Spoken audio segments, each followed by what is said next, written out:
Combustão humana espontânea.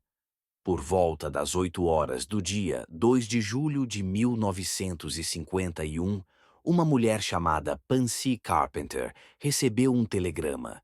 Era endereçado a uma de suas inquilinas, uma mulher de 67 anos chamada Mary Hardy Reeser. Ela foi ao apartamento de Reeser para entregar o telegrama. Mas, apesar de chamá-la várias vezes, Pansy não recebeu nenhuma resposta. Ela tentou abrir a porta, mas a maçaneta do apartamento de Reeser estava desconfortavelmente quente ao toque. Sem saber o que fazer a seguir, Pansy chamou a polícia. Depois de chegar ao local, os policiais abriram a porta à força. No entanto, o que viram atrás daquela porta os assombraria pelo resto de suas vidas. Reeser havia sumido. Em seu lugar havia uma pilha de cinzas espalhadas pelo chão. Após uma inspeção mais detalhada, os policiais encontraram parte de seu pé esquerdo ainda usando um chinelo, junto com fragmentos de sua espinha dorsal.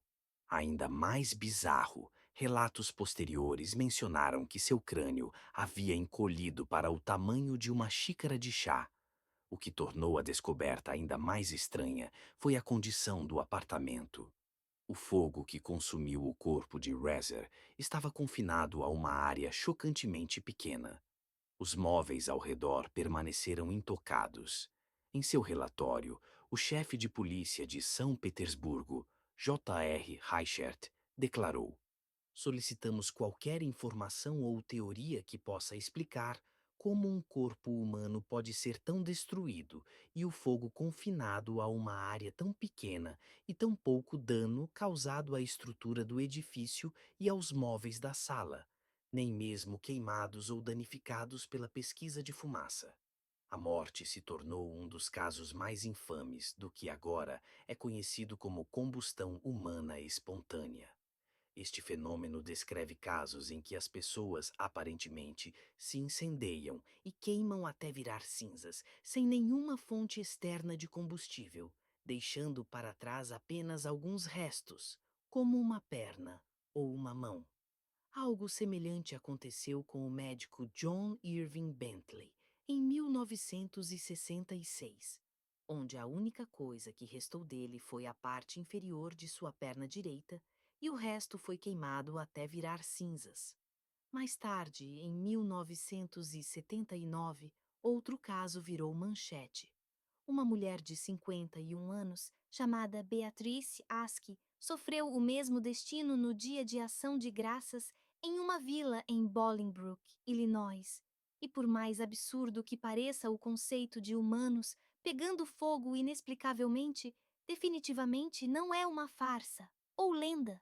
Um dos primeiros casos documentados de combustão humana espontânea foi registrado em 1746, quando Paul Rowley escreveu sobre a misteriosa morte da condessa Cornélia Zangheri Bondy. Desde então, dezenas de incidentes semelhantes foram relatados em todo o mundo. Um dos exemplos recentes desse fenômeno foi no condado de Sequoia, Oklahoma, em 2013. A causa desse incêndio residencial ainda é indeterminada, onde encontraram um homem morto dentro de sua casa. Mas o xerife diz que não está descartando a combustão humana espontânea como uma dessas causas. Os investigadores dizem que encontraram um homem morto em um incêndio no chão da cozinha. Mas o xerife diz que só houve relatos de fumaça saindo da casa. Incêndio. Os investigadores de incêndio, que têm anos de experiência, dizem que nunca ouviram ou ouviram nada parecido antes. Eu realmente gostaria de ver o relatório do legista sobre isso depois que for para o laboratório criminal estadual. Então, o que está acontecendo? Como um corpo humano com cerca de 60% de água pode pegar fogo? Claro, algumas teorias se inclinam para o bizarro, alegando fenômenos como atividade poltergeist, raios ou até mesmo forças cósmicas inexplicáveis. Há até especulações sobre uma misteriosa partícula subatômica chamada pirotron, que supostamente incendeia corpos humanos. Mas essas ideias são, na maioria das vezes, facilmente descartadas. As pessoas que fazem essas alegações não têm nenhuma evidência real para apoiá-las. Dito isso, podemos ter uma ideia do que está acontecendo.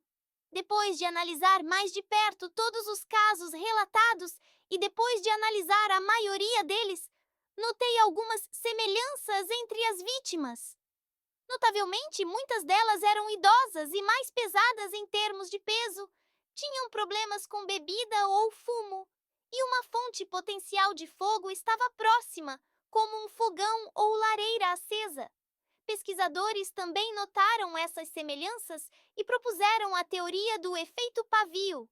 Para entender essa teoria, pense em como uma vela funciona.